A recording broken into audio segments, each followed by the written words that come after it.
Hello and welcome to my show, The Awakening, here on WGSN-DB, the Going Bold and Going Solo Network.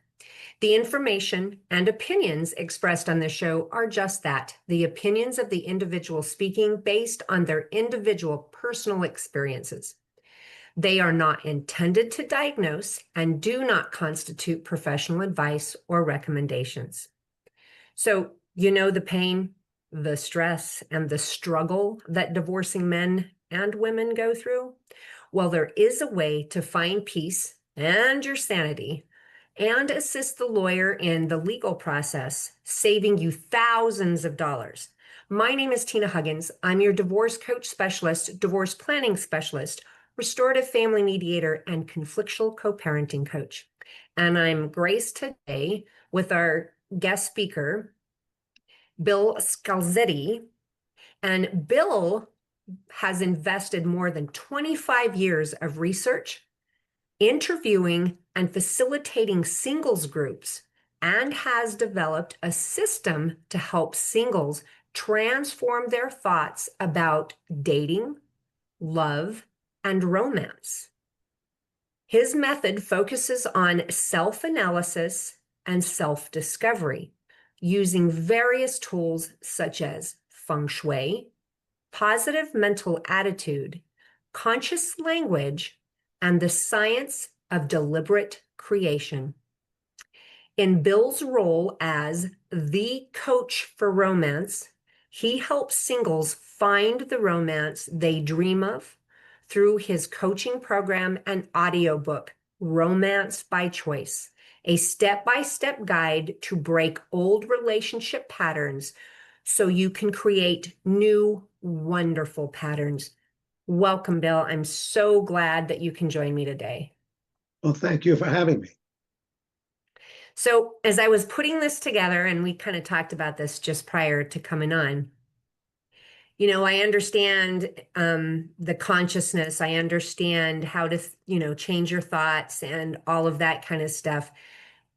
But feng shui, now I personally know a little bit about feng shui. I've used it to go through my house to help bring in, the financial abundance, the abundance in the home, the love. And I know that the woman sleeps on the left side of the bed and the man sleeps on the right side of the bed. Make sure that you have space in your closet, blah, blah, blah. But how do you use feng shui as a tool in your work?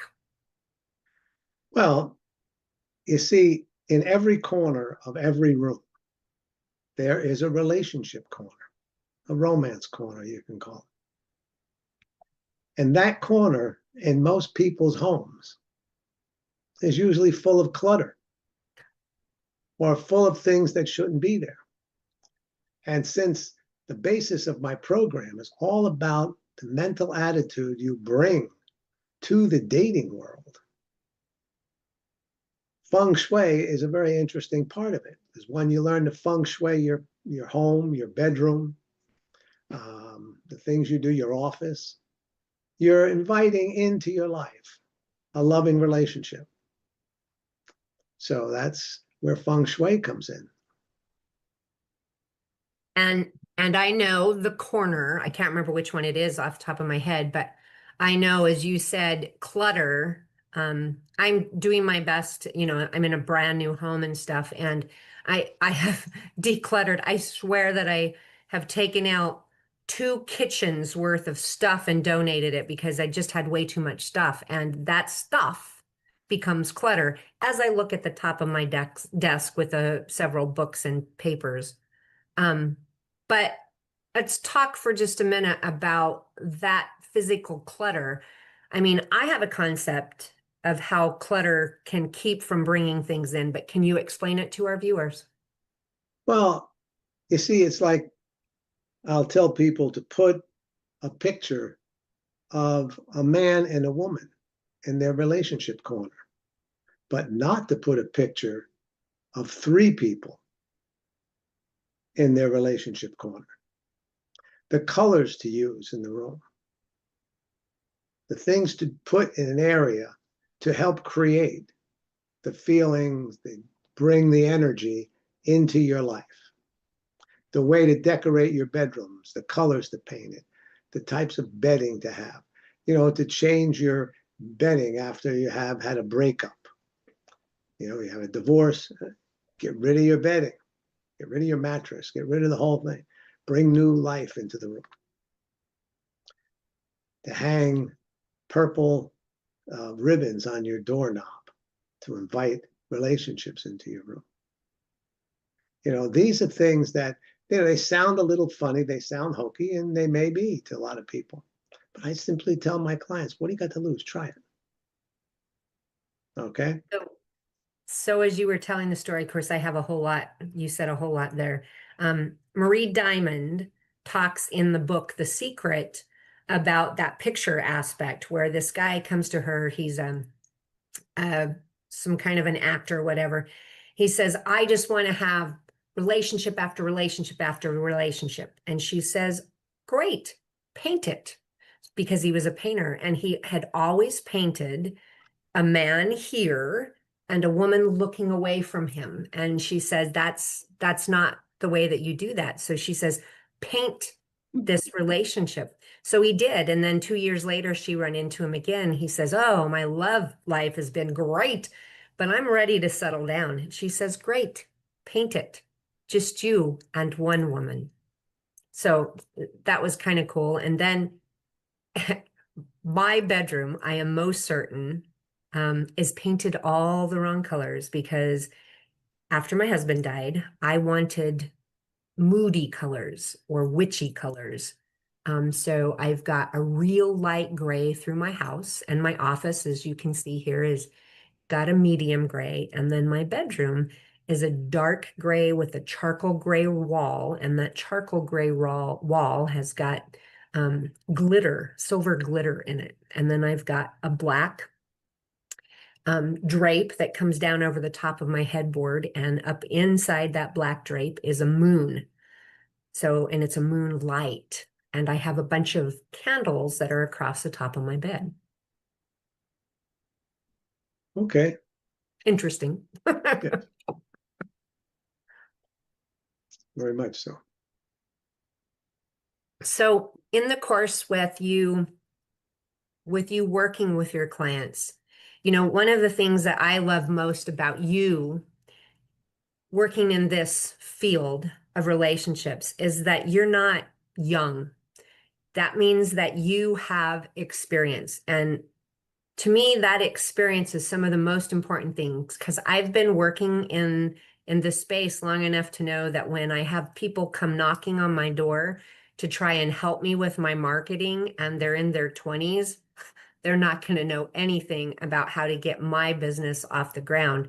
And I feel it's the same way in the relationship world. When you understand the world and all the work that you've done with the singles groups and the interviews. So can you kind of go into some of that for our viewers? Sure. Well, see, I got married at a very young age.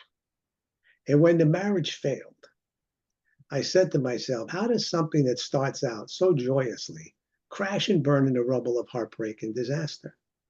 I was living in New York City at the time. I had access to lots of single people, and it started really as a hobby. I just started talking to single people about their dating life. And the more and more people I spoke to, it started to become clear that single people had no clue what they're doing out there.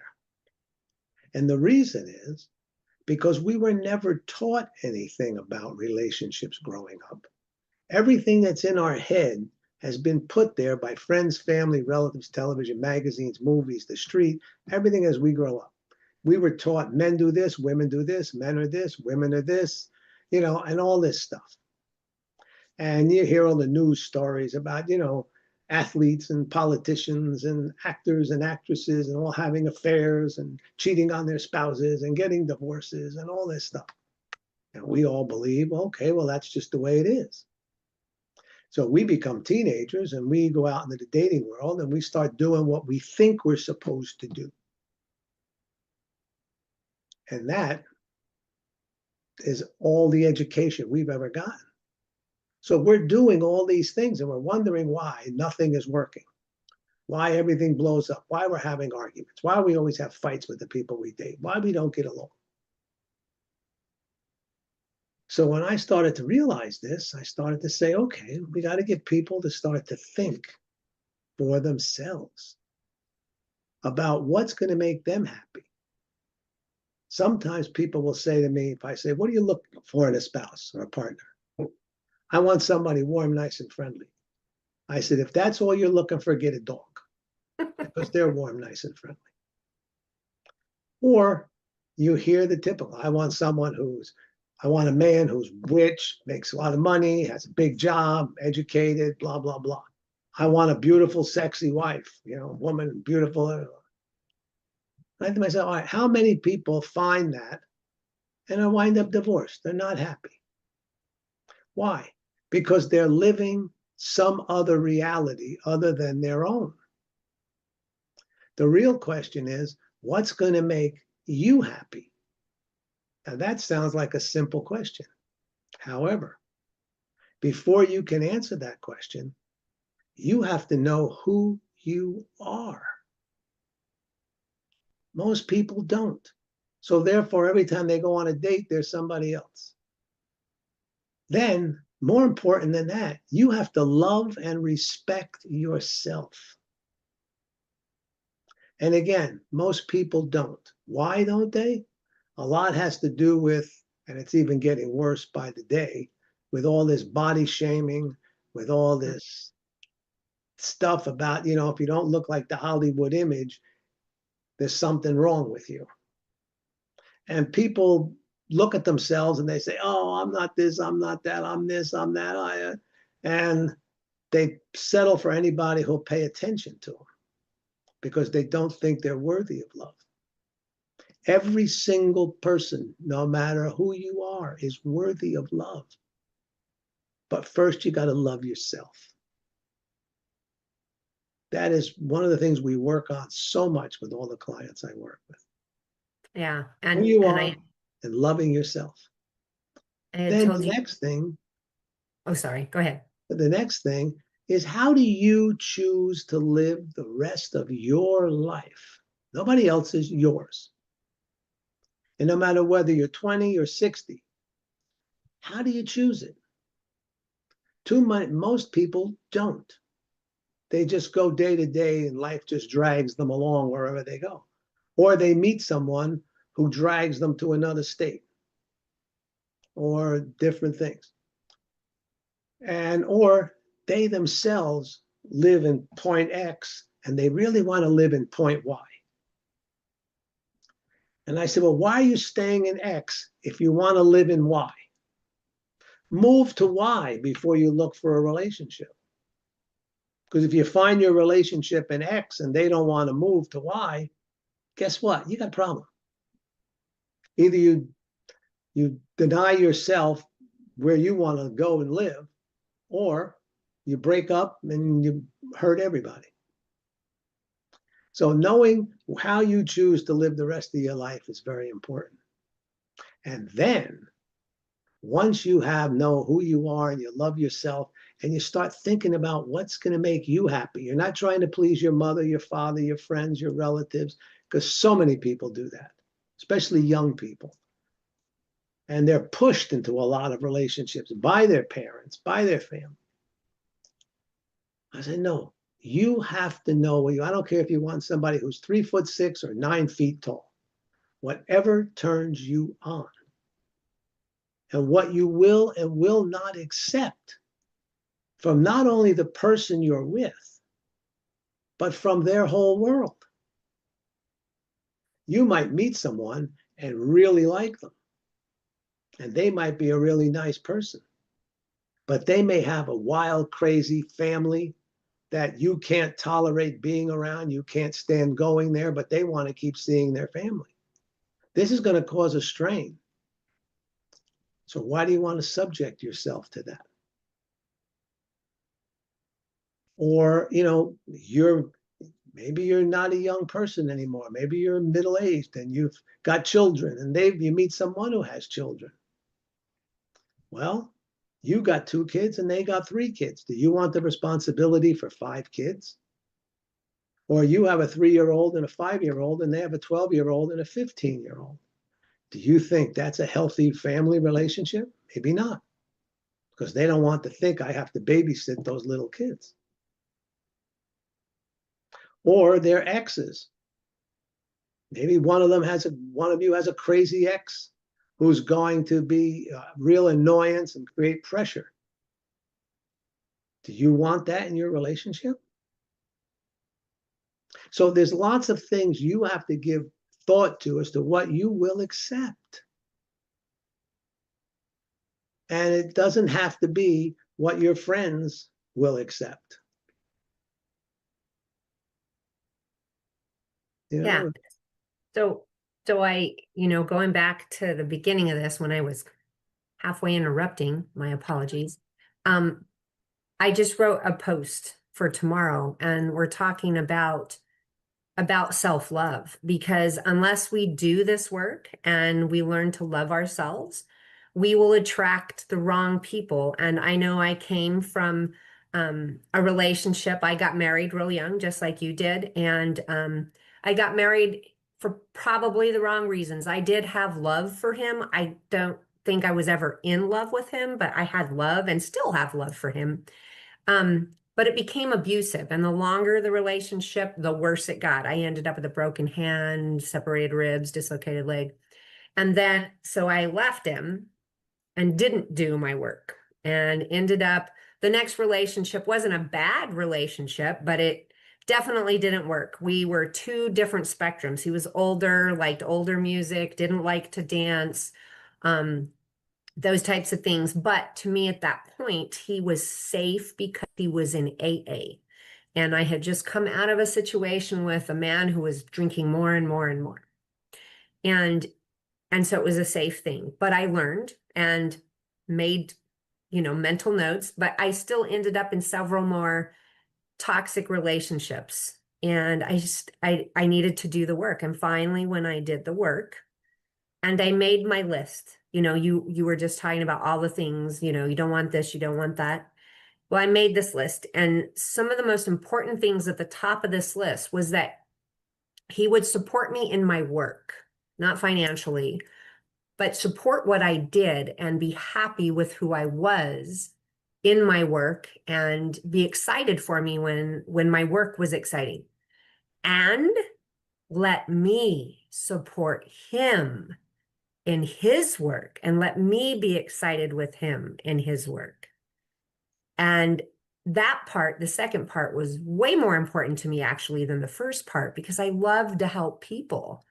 And lo and behold, I finally found my Mr. Perfect for me. And we did live happily ever after. So for those of you who don't know, I lost my husband about a year ago. And that happily ever after, we had date nights every Friday night, and we lived and worked together in the same house 24/7. But yet we made ourselves go on date night every Friday night. Yeah, very important. So it is doable.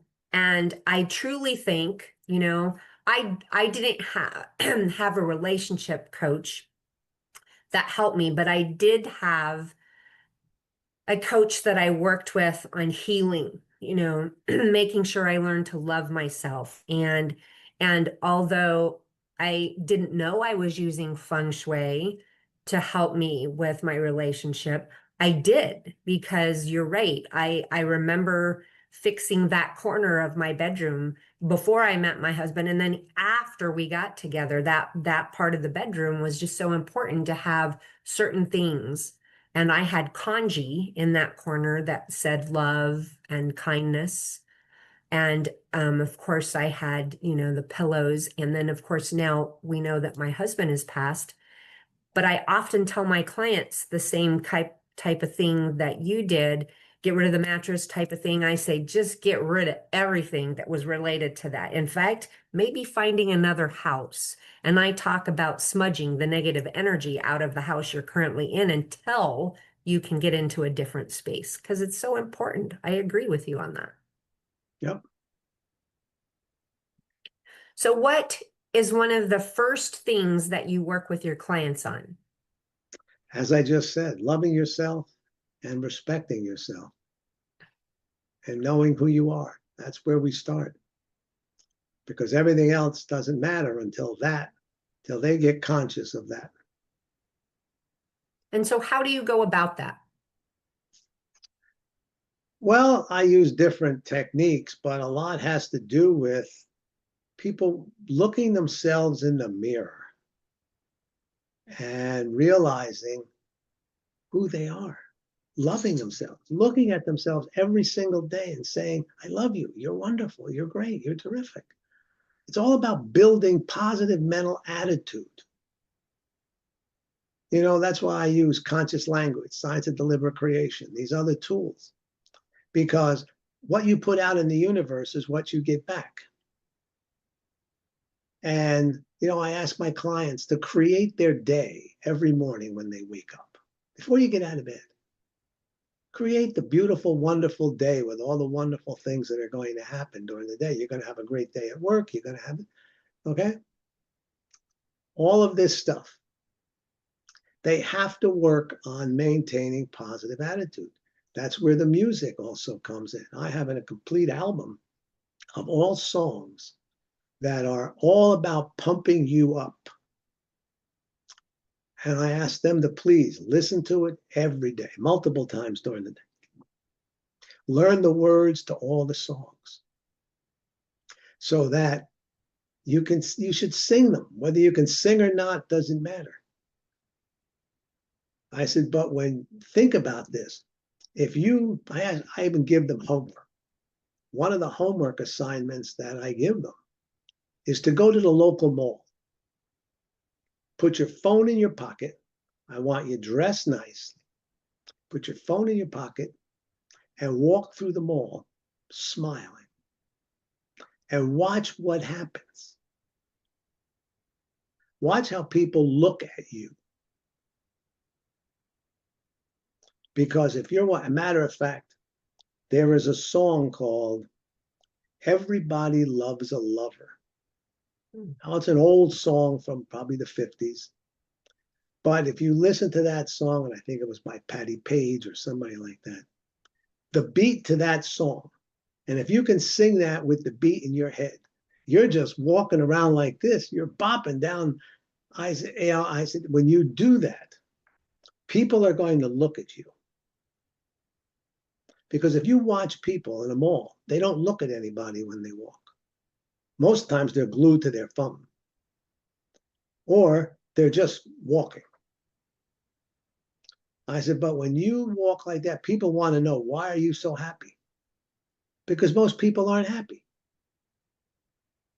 And I said, it sets you apart from the crowd. So I send my people out to I'll tell them to go have lunch by themselves in a diner or a restaurant on a Saturday or a Sunday. Just to see if anybody approaches you because you're sitting at a table by yourself. If you're looking happy and you're looking good, I tell them self-image is so important. You have to leave your house looking the best you can look. You never go out of the house unless you're properly coiffed, whatever that is for you. Because Mr. or Miss Right could be in that grocery store while you're running in to get a quart of milk.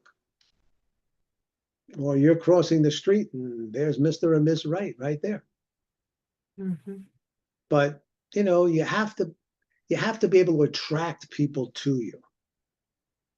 And when you're doing that and you're that happy, it's amazing. You're putting out in the universe exactly what you're looking for. You will find it. Now, it might not happen today. That's why we have the music, to keep you pumped up till you succeed. But you have to believe. What the mind of man can conceive and believe, it can achieve. I learned that many, many years ago. I was very young when I learned that. And lots of those types of sayings and stuff are all like blessings given to us. Mm-hmm. But a lot of people don't want to believe that stuff. They think it's hooey. They think, oh, you're crazy. Hey, try it. What do you got to lose? So one of the things that I have read not too long ago was, look, you're gonna live, hopefully, another 365 days. So you can just let those days happen, or you can focus the days on what you want to happen and create what you want during that day. And that really gives you an understanding of, oh, wow, yeah, they can just happen because you're going to wake up and you're going to go to sleep. Or you can get up and like you're talking about music. I almost always listen to music. And when I'm sitting here, I even have music in my ears. And it's one of the things that I dance around in my chair. And so the people that I get to talk with, they notice it when I go to the store. I'm told that I smile with my eyes, and everyone says they notice my eyes when I go anywhere. If somebody says, I think that you're pretty or whatever to me, I always ask, so what makes you feel that way? And they'll say my eyes. And so when we feel good, we do smile through our eyes. Our Yeah. shoulders are back, our heads Yeah. up. Yeah, exactly. Now, if I could just say something, I mentioned conscious language. You said something just a moment ago about something you want. You use the word want twice in different sentences. So you catch that. Okay? Now, want is desire without having. Choose is the word to use in its place. If I choose to go out, if I choose to meet someone, if I choose to have the love of my life. Not that I want the love of my life, I choose to have. If you choose it, it can be yours. Want is desire without having. So now I get to ask, where was the words want? I can't remember the sentence. You were just Okay. talking. That's what you were Now I just talking get to go about back now. and listen. What? Now I'll get to go back and listen because I am working with a coach that has been very particular about the words that I'm choosing. So now I'm going to have to go back and see where I said those Right. words. Catch it. Right. Words like if, can't, and impossible should be erased from your vocabulary. I agree with that. Unless we want it to not be there. So We that choose it to not be to there. not be there. So that is the whole thing with the conscious, what you think about, you bring about. And when people think that that's hooey and woo-woo kind of stuff, I always say stop. Look at your life right now. Point some of the negative things that are in there. What were you thinking about when you chose that? What were you thinking about when you ended up with this? And like I have a girlfriend she just had 3 cars in 1 week get wrecked. She wasn't driving any of them. One was her car, one was her boyfriend's car, and one was her son's car. And so I told her, I said, in mind body medicine or in spiritual work, a wrecked car is literally stop, stop. You can't go forward anymore. You have to stop right here. What is going on in your life that needs to stop going on? She was able to point out all kinds of things. Very good. So yeah, can come to points where everything, we move too fast. That's one of the things I notice in my days is I get to move in too fast. This day has been very, very fast for me. I've had meeting and then another meeting. And those are great days for me, but during that fast pace, I'm not making my connection with spirit. I'm not listening to the guides like I should be. And so that's where we tell people, so stop, take a breath, feel the breath come in, and then feel it go out. Be silent for just a minute. What do you hear? And so many people go, oh my gosh, they might say, I hear the birds. They might say, I hear the wind, or I hear cars. Some people say, I hear loving sounds, loving voices telling me they love me.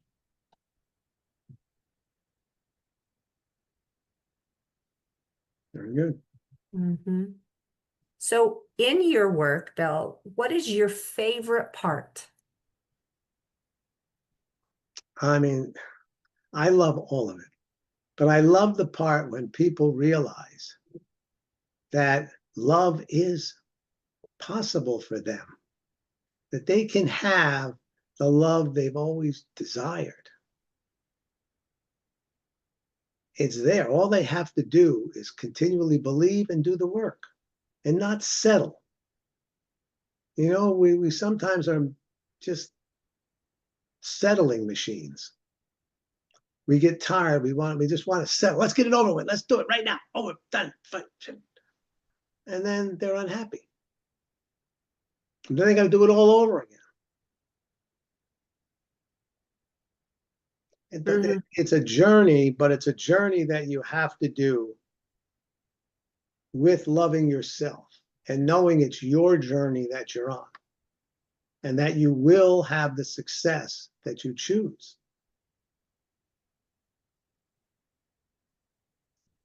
And you know, I've been doing this for over 18 years. And you know, I've heard all kinds of stories. I've seen all kinds of things happen. I could spend hours just telling about the stories that I've experienced. I mean, I've had people where I've turned them down. I won't work with them because they need real super heavy duty professional help. They're either so anxious, so in such a hurry. I always tell people, stop being an accident looking for a place to happen. You know, it's, you know, sometimes with some women I get in their late 30s, their biological clock is ticking and that's making them crazy. And I tell them to please slow down. It isn't going to help you to rush into something and be miserable just because you want to have a baby. You can freeze your eggs, you can do things. You know, there are ways of helping women these days, more so than ever before. You know, so that these are things. And then, you know, also I run into things now, which is the world is changing. The singles world is changing a lot. You know, it isn't like it was 30, 40 years ago. Today, women are so empowered. They're so wonderful. They're achieving so much. But they're emasculating men. And they don't necessarily realize it. But a lot of women that, you know, in the singles world are making more money than the men they date. And that's tough for men. Because if we know anything about men, we all have a hero complex. But we don't feel that hero complex with the woman we're with. It creates a lot of problems. And that's one of the reasons I believe where you have so much abuse. Well, and there, you know, it's that, you know, unfortunately, you know, if you go back in time, I always say this, we men are still cavemen. We have not really changed much since the caveman days. Our roles as the caveman was to protect and provide. And that's what men did for most of the existence. But now women don't need men to protect them and they don't need men to provide for them. Men are looking for a role. I think, you know, you hit that. I hear lots of men, even young men, that say, you know, I held the door open for a gal the other day and they got mad because I held the door open. And I don't personally know women that get upset for those kinds of things because I hold doors open for women with children and older people or people on crutches and stuff, just because it's a respectful thing, right? And to me, I worked my whole life. I've been in the man's world. I was born on a ranch and And then, I was a firefighter. Of course, I was an EMT. I worked in law enforcement. And so I always had these male areas. And I even would teach martial arts, and I would tell the people, you want to be the females. You want to be that strong female that you can take care of yourself, but you also want to be the woman that can accept the help and the woman that can be kind and gentle, because that, and I'm living proof of this, that does more self-defense good than knowing how to kick somebody's butt. They would send me back into the jail because I was the only female officer, and I would calm down the inmates because my energy was more gentle and I wasn't a threat to them. Right. Yeah, well, see, that's the whole thing, but it's getting women to understand that they still are women. It doesn't matter. You could be CEO of the biggest corporation in the world. That's your day job. But in a relationship, there's a man and a woman. Men have to be masculine. Women have to be feminine. They have to love each other. They have to appreciate each other. They have to respect each other, because romance is one of the 4 pillars of a successful relationship, along with truth, trust, and communication. Without those 4 things, and romance is the big pillar. In most relationships, romance dies. And the longer the relationship, the more dead it becomes. Well, sometimes and sometimes not. Sometimes not. I mean, I If it love starts when I to talk to die, that someone just who seems tells to me, be the direction it goes. well, because we do things, we're both guilty. The man and the woman are guilty. We let ourselves go. We don't dress nicely for our partner any longer. We get up and we're in our pajamas all day, and we're just schlepping around the house, and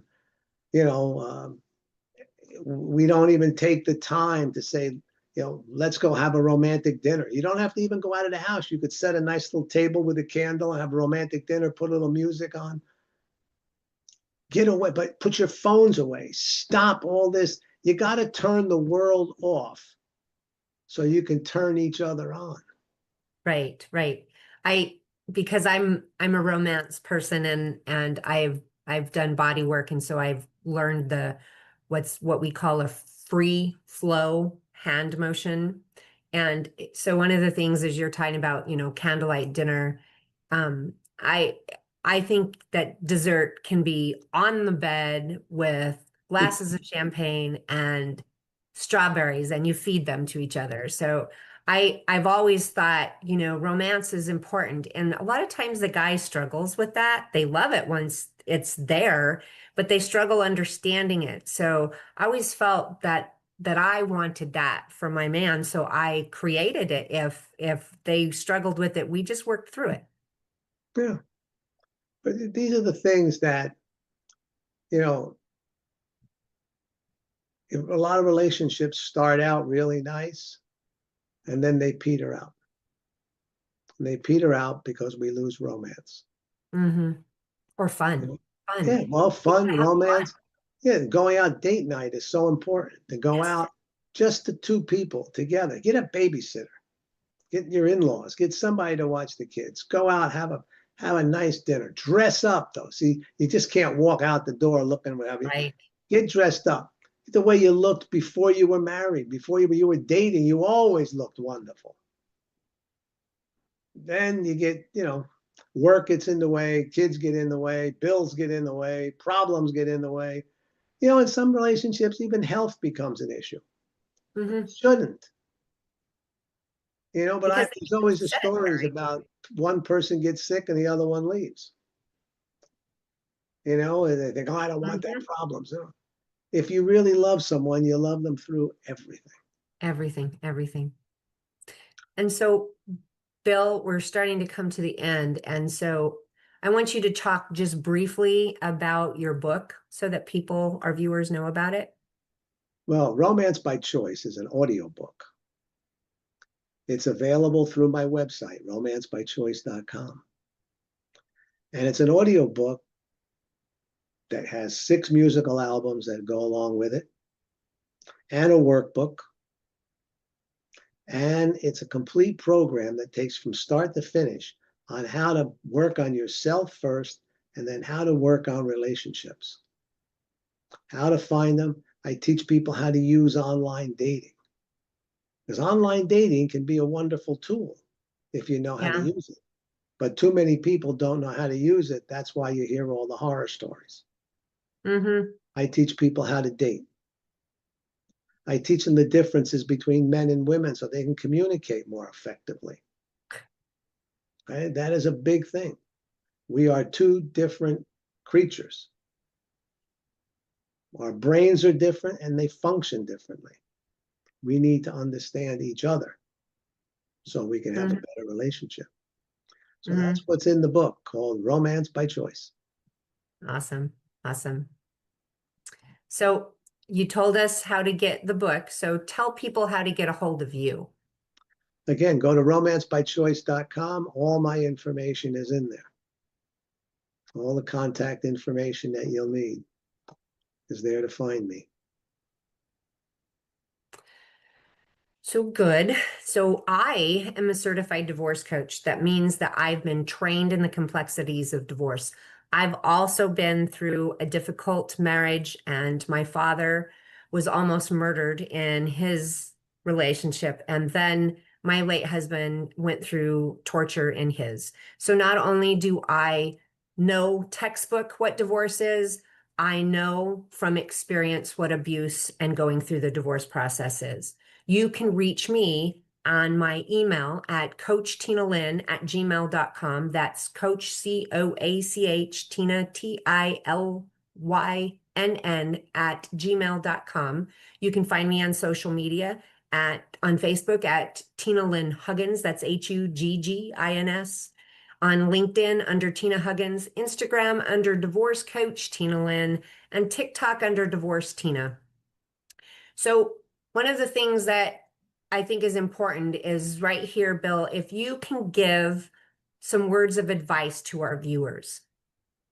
Well, one of the best quotes I think has served me and my clients for many years is, today is the first day of the rest of your life, and you have the right to choose how that day is going to be. And I think that's great advice, because what we think about, we bring about. We said that earlier.